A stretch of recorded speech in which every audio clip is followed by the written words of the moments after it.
জীবনটা আসল জীবন। বিশ্বনবী দোয়া করতেন, আল্লাহুম্মা ইন্না নাউযু বিকা মিন আযাবিল কবর। আল্লাহ, আমি আপনার কাছে কবরের আযাব থেকে পানাহ চাই, কবরের আযাব থেকে বাঁচতে চাই। এই কবরের মধ্যে অনেক ফিতনা হবে, অনেক সুয়াল হবে। কবরে প্রশ্ন আছে না নাই? কথা বলেন। প্রথম প্রশ্ন জিজ্ঞেস করা হবে, মার রব্বুক, তোমার রব কে? বলেন, আমাদের রব কে? তোমার ধর্ম কি? বিশ্বনবীর চেহারা দেখিয়ে বলা হবে, তাআরিফু মান হাযার রাজুল, এই লোকটাকে চিনো? আমরা কি বলবো?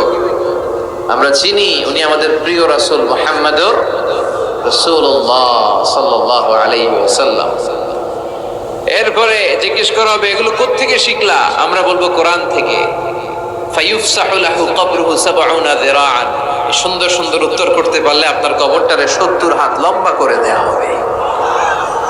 ইফতাহ